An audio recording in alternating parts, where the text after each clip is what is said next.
Hey guys, what's going on? It's Sam, and welcome to another video. Today I thought it'd be fun to do a vlog and take you guys along with me as I go manga shopping at a local Barnes & Noble. This is a new style of video for me, so any type of advice or tips on changes you'd like to see in future vlog style videos like this would be appreciated. Let's go ahead and hop inside. I don't know about y'all, but there's something that's so peaceful and calming about being inside of a Barnes & Nobles or being inside of a bookstore. I used to always study when I was an undergrad or when I was in high school at a local Barnes & Nobles. So anytime I'm inside of one, I just feel these feelings of calmness and peace, and I really just love being inside, surrounded by a bunch of books. Maybe that's why I'm a manga collector. But when I first came to the store, I was pretty skeptical on what the manga selection was going to look like, as in my experience it can vary a bit as far as what array of manga that a specific Barnes & Nobles will hold. Sometimes it's really not that many volumes, and sometimes it's a huge selection. And I was pleasantly surprised by what I found here at a lot of manga. Not just new manga, but old manga as well. And I saw that they had a huge array and selection of manga ranging from various different genres. So I was really excited at the various options I was going to have to pick up. The first volume that caught my eye specifically was this Freerin Volume 1, which I've been seeing a lot of different manga tubers and manga collectors picking up and saying great things about. I love how the art looks just from the quick peek I took inside the store, and I've heard enough good things that personally I'm definitely going to be picking this up today. And they have both volumes 1 and 2 in great condition, so already off to a great start with this shopping haul. And then as I'm walking through this section, I can't help but notice how great of a job that the Barnes & Noble's employees did with setting up the books in an aesthetically pleasing way. I really want to give kudos to them for doing such a great job. You can tell they put a lot of care and effort into organizing these books and showing off different covers for different series that look great to really make this section pop. And then another series that immediately grabbed my attention was this first volume of Mushoku Tensei, the manga adaptation. And for those of you who have not heard of this series, this recently got an anime adaptation last year. It came out in 2 parts, so part 1 and part 2 finished this year, and it is such a good watch. I cannot recommend it enough. It's an isekai, so if you're opposed to that genre, then you're probably not going to like this, but it's one of the best. I think it is a fantastic watch, and so I'm thinking about picking up this volume, even though I know that it is an adaptation. And this Miss Kazumi or Miss Kazumi, I'm not exactly sure how to pronounce this, Loves Ramen is also a volume that peeked out to me, and I'm thinking about picking up, but I'm not sure. And then another section that just was speaking to me was this Junji Ito area, which I felt looked amazing, and then right next to the Jujutsu Kaisen, really setting this kind of horror, darker theme of manga, and I just think all these covers and volumes look so great next to each other. And for those of you who have been really struggling with finding Jujutsu Kaisen, do not pay scalper prices, guys.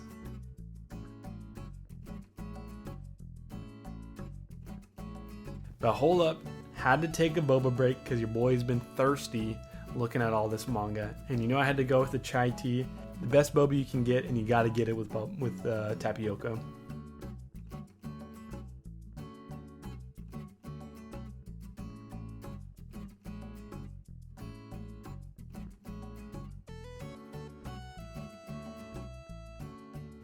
Okay, coming back to the manga, and going back to that point that I was making before I grabbed some of that boba, was on the topic of out-of-print manga.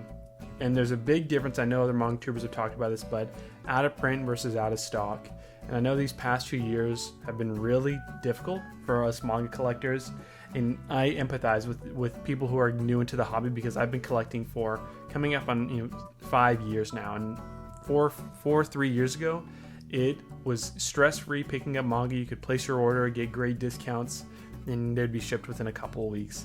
Nowadays, even very popular series like Chainsaw Man and Jujutsu Kaisen, you're having to see all these scalper prices online just to get your hands on a series that's very popular. And I'm saying this now to show that there is hope. Do not give up, guys. Just need to be patient. There's a big difference between out of print and out of stock, and out of stock is an issue that is really hitting our industry and our hobby hard. But there's light at the end of the tunnel, and you can see that at this haul right here.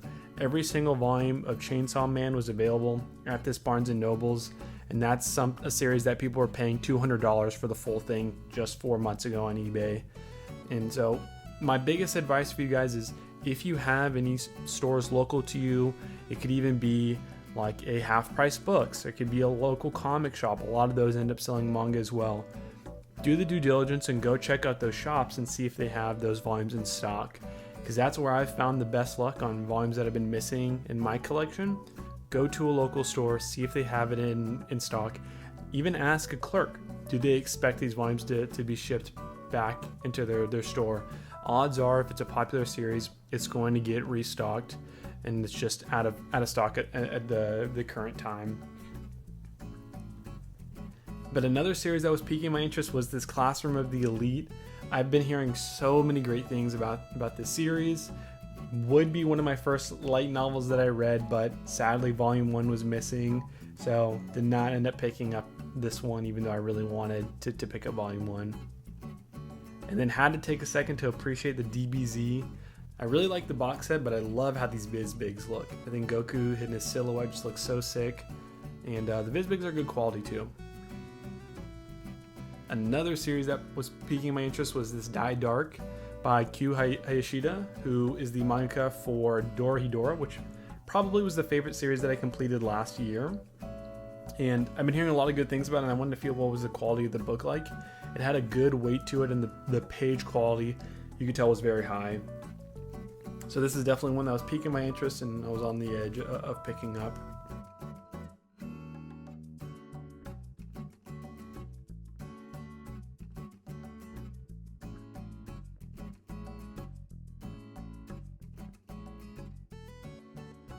Again, like I said, overall, really pleased with the selection at this Barnes & Nobles.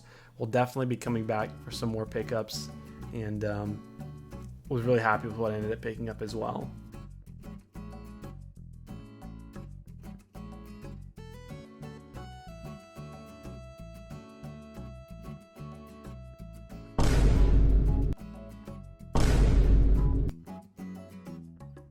Okay, so now to show off some of the pickups that I had from this Barnes & Noble's haul.